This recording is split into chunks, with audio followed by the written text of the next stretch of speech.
आपके सामने रख रहे हैं। एनडीटीवी राजस्थान की मुहिम रंग लाई है। जर्जर स्कूलों में स्कूल संचालन पर रोक लगी है। हाईकोर्ट ने स्कूल संचालन पर रोक लगाई है। हाईकोर्ट ने सरकार से पूछा है सवाल, हादसे रोकने के लिए क्या इंतजाम किया गया, ये कोर्ट ने सवाल पूछा है सरकार से। झालावाड़ में हुए दर्दनाक हादसे के बाद एनडीटीवी राजस्थान की मुहिम जिसका बड़ा असर हुआ है।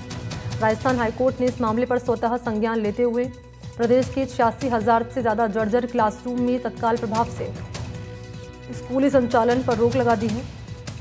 कोर्ट ने सरकार को इन जर्जर कमरों पर ताला लगाकर बच्चों के लिए वैकल्पिक व्यवस्था करने का सख्त निर्देश दिया है। ये फैसला 25 जुलाई को झालावाड़ में हुए हादसे के बाद आया है। इसमें बच्चों की मौत हो गई थी। एनडीटीवी ने लगातार प्रदेश भर के जर्जर स्कूलों की हालत पर रिपोर्ट दिखाई थी। इस पर अब हाईकोर्ट ने मुहर लगा दी है।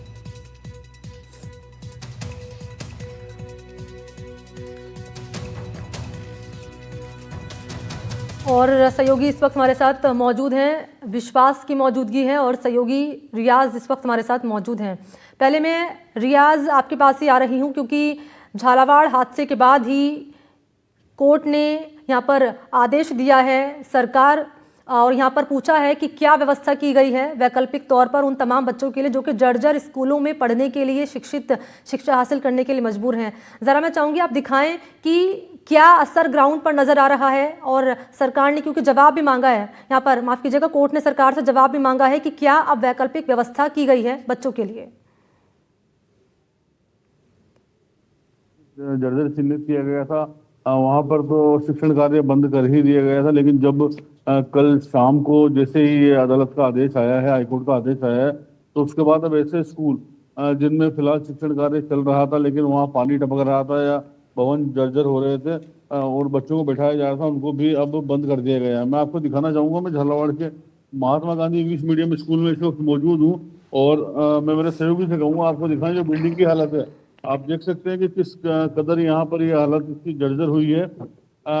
मुख्य द्वार के सामने हम इस वक्त खड़े हैं और मुख्य द्वार के अंदर हम जैसे ही प्रवेश करते हैं तो मैं आपको एक खास चीज़ें यहाँ दिखाना चाहूँगा, लेकिन उसके बाद भी बच्चों को यहाँ पर बैठाया जा रहा था।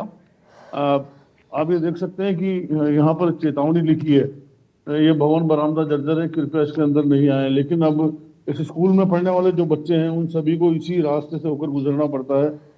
मेरे पीछे स्कूल की इमारत है, रास्ते आप देख सकते हैं, सामने जो क्लासेस चलती हैं इनकी जो छत के ऊपर की जो दीवारें बनी हुई है क्षतिग्रस्त है। इनमें पूरी तरह से अंदर पानी का सीपेज है, पानी इनमें टपकता है और लगातार जो स्थितियाँ यहाँ की हैं खराब होती जा रही हैं। इसको लेकर हमने पहले भी एक खबर अपने दर्शकों को दिखाई थी, उसके बाद ही उसके अगले दिन ही ये हादसा हो गया था। लेकिन फिलहाल जब कोर्ट का आदेश आ गया तो कोर्ट का आदेश आने के बाद में ऐसी इमारतों में भी जहाँ पर बच्चों को बैठाया जा रहा था बच्चों को बैठाना बंद कर दिया गया है। और फिलहाल अगर आज की बात करें हम तो पूरे झालावाड़ जिले में आज शिक्षण कार्य बंद है।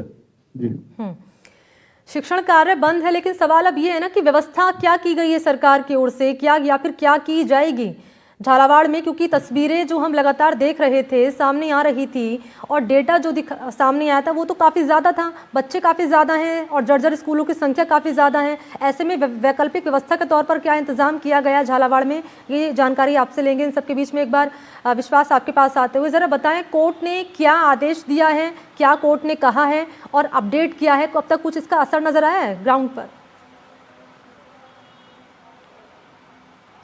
देखिए, हाई कोर्ट ने कल अपने आदेश में साफ कहा था कि जो भी जर्जर भवन हैं उनमें स्कूलें जो है अब नहीं चलाई जाएंगी, क्योंकि जो विद्यार्थी हैं उनकी जान को जोखिम में डाला नहीं जा सकता। इसके साथ ही कोर्ट ने ये भी कहा कि जो पढ़ाई है विद्यार्थियों की, छात्रों की जो पढ़ाई है उसमें कोई दिक्कत नहीं आनी चाहिए, उसमें कोई खलल नहीं पड़ना चाहिए, इसलिए आप वैकल्पिक व्यवस्था करें। सरकार को ऐसे निर्देश दिए थे।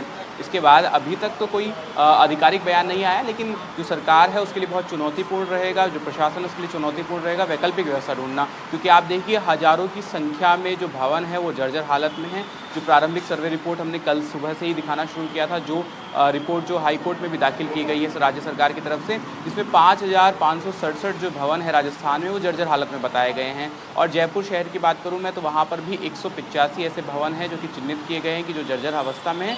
और उसके लिए अब हाई कोर्ट ने साफ कर दिया है कि इन जो भवन है, ये जो भवन है, इनमें अब किसी प्रकार की कोई जो कक्षाएँ हैं वो नहीं लगाई जाएंगी, और क्योंकि विद्यार्थियों की जो जान है उसको जोखिम में नहीं डाला सकता।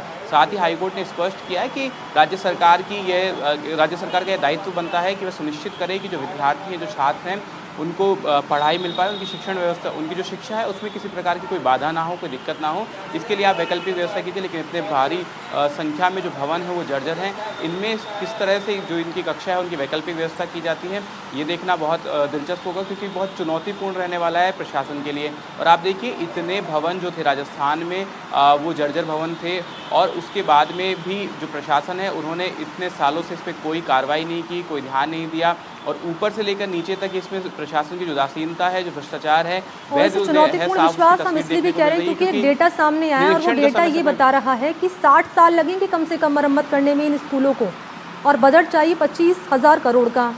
सरकार देती है सालाना 500 करोड़ रुपए, और अपने स्तर पर अगर राज्य सरकार देना चाहे तो यहाँ पर देती है। इन सब के बीच में 10 सालों के अगर आंकड़ों की बात करें तो 10 साल के भीतर 400 करोड़ रुपए सरकार दे चुकी है।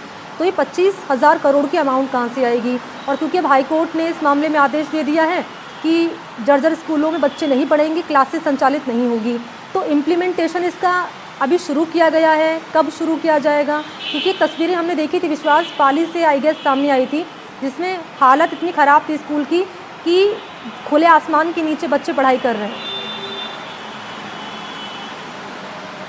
जी बिल्कुल, देखिए पाली, बूंदी, उदयपुर और कई ऐसी जगहों से तस्वीरें सामने आई जिसमें खुले आसमान के नीचे बच्चों ने पढ़ाई की, या जो छत टपकते हुए जो स्कूल हैं उनमें विद्यालयों में बच्चे पढ़ रहे हैं, को मजबूर थे। अभी स्वतंत्रता दिवस के मौके पर ही उदयपुर के कोटली ब्लॉक में वो जो हादसा हुआ जिसमें एक बालिका की मौत हो गई, इतने गंभीर हादसे हो रहे थे लगातार। और आप बिल्कुल ठीक कह रही हैं कि इतना भारी जो बजट है उसको जो मरम्मत है उनके लिए चाहिए, क्योंकि इसमें देखिए कि लगातार अगर काम हो रहा होता, अगर जो प्रशासन है वो निरीक्षण कर रहा होता समय समय पर जाकर, अगर जो सरकार है वो समय समय पर अपना जो दायित्व है उसको निर्वहन कर रही होती, तो ये जो आज हालात जो सामने आ रहे हैं सरकार के और हमारे जो सामने आ रहे हैं, ये नहीं इस तरह से उत्पन्न होते। और इसके अलावा देखिए कि इस साल का जो शिक्षा बजट था उसमें 175 भवनों को चिन्हित किया गया था, जर्जर भवनों को, जिसके लिए 200 करोड़ रुपए का जो बजट है वो दिया गया था। लेकिन अब 5,567 जो भवन हैं उनके मरम्मत का काम करवाना है। 5,567 जो भवन हैं उनके लिए अभी वैकल्पिक व्यवस्था का इंतजाम करना है सरकार को, तो चुनौतीपूर्ण होने वाला है। और 25,000 करोड़ के लगभग बजट का अनुमान है कि ये जो भवन है उनकी मरम्मत के लिए और उनके निर्माण के लिए चाहिए। और ये इतना बड़ा जो बजट है वो जो राज्य सरकार है जो हर साल जो बजट देती है लगभग 500 करोड़ का बजट देती है, इस साल 200 करोड़ रुपए 175 भवनों के लिए चिन्हित किए गए थे, तो ये चुनौतीपूर्ण रहने वाला है सरकार के लिए। आज कैबिनेट की बैठक भी है, तो हो सकता है कि इसमें भी मुख्यमंत्री जो है वो चर्चा करें कैबिनेट के साथ में, और उसके बाद में ही जो आगामी जो दिशा निर्देश होंगे, जो तैयारियां होंगी सरकार की तरफ से, जो प्लानिंग होगी वो सामने आ सकती है। लेकिन फिलहाल स्थिति ये है कि हाईकोर्ट ने नाराज़गी जाहिर की, और ये एक सवाल सिस्टम पर, सरकार पर, प्रशासन पर, उनकी उदासीनता पर खड़े होते दिख रहे हैं।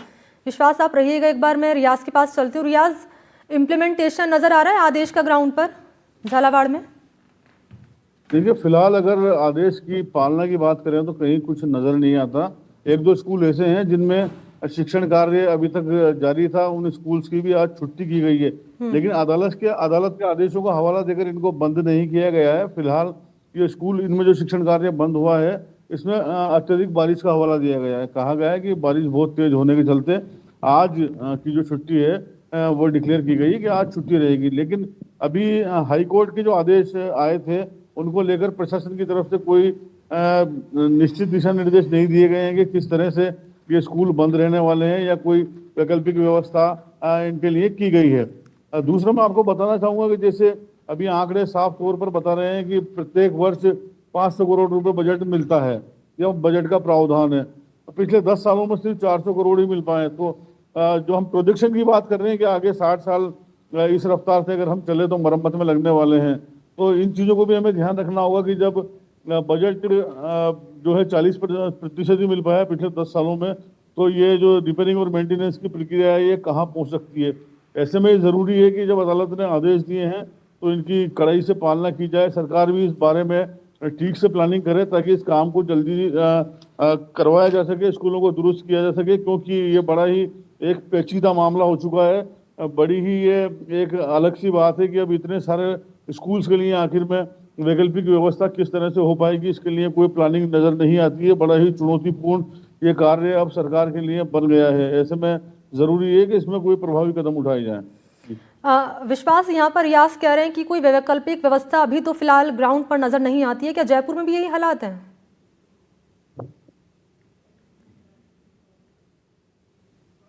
हमें यहाँ भी देखने को नहीं मिलती है। पहले कई स्कूलों में ऐसे सुनने में आया था कि उन्हें शिफ्ट करने की बात की गई थी, लेकिन उसके बाद में कोई इस प्रकार के ऑफिशियल ऑर्डर्स जो हैं आधिकारिक सूचना है वो नहीं निकाली गई थी। और कई ऐसे भवन हैं, यहाँ पे भी 185 भवन हमने बताया कि जर्जर हालत में है, और जो स्कूल प्रशासन है, जो शिक्षक हैं, वो लगातार शिकायत भी करते रहते हैं कई जगहों पर कि हमारा भवन जर्जर है, मगर जो प्रशासन है, जो सरकार है, जो शिक्षा विभाग है, वो चेतता नहीं है। और हादसों के बाद ही जो सरकार है, हादसों के बाद ही जो हमारा सिस्टम है वो जागता है। तो अभी फिलहाल वैकल्पिक व्यवस्था कोई देखने को नहीं मिल रही है, आधिकारिक सूचना किसी भी प्रकार की वैकल्पिक व्यवस्था की नहीं आ रही है। हो सकता है संभवतः आज जैसे ही कैबिनेट की मीटिंग हो या जो अन्य मीटिंग हो, उसके बाद में जो अधिकारी हैं कोई आधिकारिक सूचना हमको मिले, लेकिन अभी तक कोई नहीं है। और उसके अलावा ये देखिए कि क्या वैकल्पिक व्यवस्था होगी, ये भी बहुत देखना दिलचस्प होगा, क्योंकि इतने हजारों की ठीक है संख्या। विश्वास, समय कम है। बहुत बहुत शुक्रिया आपका तमाम जानकारी देने के लिए, और रियाज आपका भी बहुत बहुत धन्यवाद तमाम अपडेट्स देने के लिए। और इन्हीं तमाम खबरों के साथ बुलेटिन में फिलहाल इतना ही।